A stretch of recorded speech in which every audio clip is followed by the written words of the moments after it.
Hello everyone and welcome back to my channel. So today's topic is the difference between suppose and suppose to. Please don't skip the video, watch this video till the end. So without wasting time, let's start the lesson.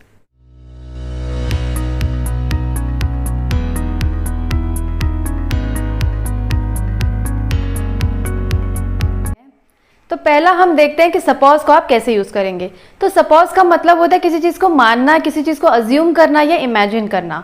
अब जब भी आपको कोई sentence use करना हो जिसमें आप मान लो इस वर्ड से यूज करते हैं, जैसे कि हम हिंदी में बोलते रहते हैं ना कि मान लो तुम एक डॉक्टर हो, मान लो तुम उस पार्टी में गई, मान लो वो नहीं आई। तो जब भी आपको मान लो इस वर्ड से जो है अपना सेंटेंस स्टार्ट करना हो तो आप इंग्लिश में सपोज वर्ड से स्टार्ट कर सकते हैं। अब मैं आपको 2-3 सेंटेंसेस बताती हूँ जिससे आपको क्लैरिटी आ जाएगी कि हम कैसे सपोज का यूज करते हैं। मान लो तुम एक डॉक्टर हो तो आप बोलेंगे suppose you are a doctor. अगर आपको बोलना है सपोज तुम उस पार्टी में गई तो आप बोलोगे suppose you go to the party.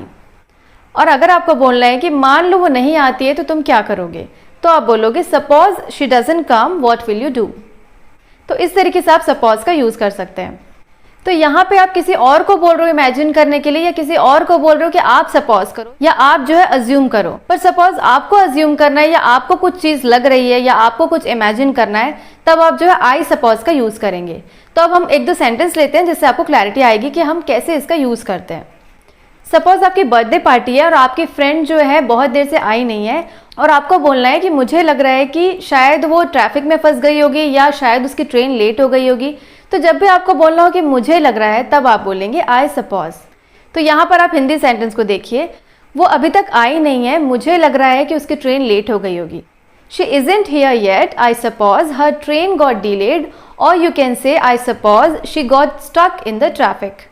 तो इस तरीके से जब आपको कोई चीज़ अज्यूम करनी हो या आपको कोई चीज़ लग रहा हो तो आप जो आई सपोज का यूज़ करके सेंटेंस बना सकते हैं। तो ये जो मैंने आपको सपोज के एग्जांपल्स दिए ये प्रेजेंट टेंस है, मतलब प्रेजेंट में अगर आपको इमेजिन करना है या आपको कोई चीज़ मानना है या आपको कोई चीज़ लग रही है तो आप सपोज का यूज़ करेंगे, सपोज वर्ड का। अब हम देखते हैं कि हम पास्ट में कैसे इमेजिनेशन करेंगे, कैसे हम जो है मानेंगे किसी चीज़ को। सपोज आपको किसी के बारे में बोलना है कि मुझे लगा था कि वो एक डॉक्टर है, तो आप बोलेंगे I supposed her to be a doctor. या आपको बोलना है मुझे लगा कि मूवी 3 बजे स्टार्ट होने वाली थी, तो आप बोलेंगे I suppose the movie was going to start at 3 PM। So आप सपोज की जगह थिंक भी लगा सकते हैं या अगर आपको पास्ट में बोलना है तो आप सपोज्ड की जगह जो है थॉट का यूज कर सकते हैं। तो यही जो 2 सेंटेंस बनाए हैं उसको मैं आपको थॉट से बना के बताती हूँ। I thought my parents loved me या I thought the movie was going to start at 3 PM। तो इस तरीके से आप थॉट या सपोज दोनों वर्ड का यूज कर सकते हैं। ऐसा होता है ना कि हम किसी के मुंह से सुनते हैं कि कोई सपोज बोल रहा है तो हमें समझ में नहीं आता कि एक्चुअली क्या बोलना चाहता है। तो इसीलिए आपको हर चीज़ का नॉलेज होना ज़रूरी है and it depends on you what you choose. आपको अगर लगता है कि थॉट आपको ज़्यादा सूटेबल है या आपको सपोज ज़्यादा सूटेबल है तो दोनों में से जो भी आपको अच्छा लगता है आप यूज़ कर सकते हैं।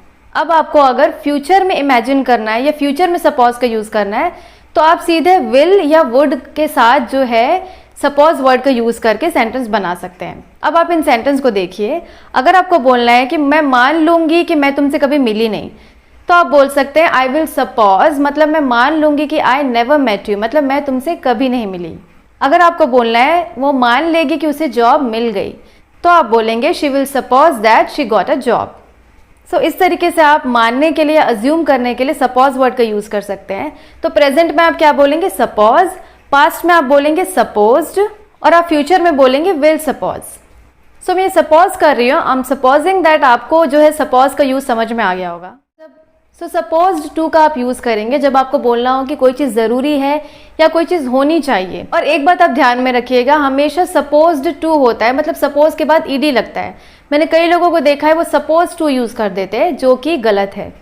अगर आपको प्रेजेंट में बोलना है कि कोई चीज़ होनी चाहिए तो आप ये स्ट्रक्चर यूज करेंगे is am are plus suppose to. अब हम इसके कुछ एग्जाम्पल्स ले लेते हैं।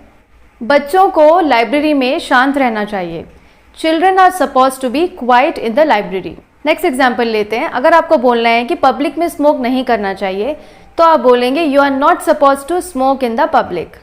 तो इस तरीके से आप जो है नेगेटिव में भी इसका यूज कर सकते हैं, आप नॉट लगा के भी सपोज टू का यूज कर सकते हैं।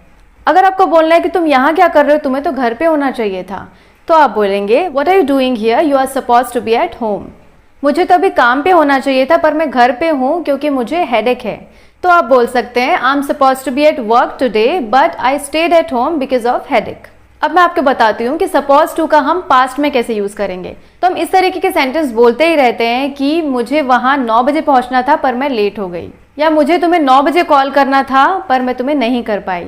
तो इस तरीके के सेंटेंस को आप सपोज टू का यूज करके बोल सकते हैं।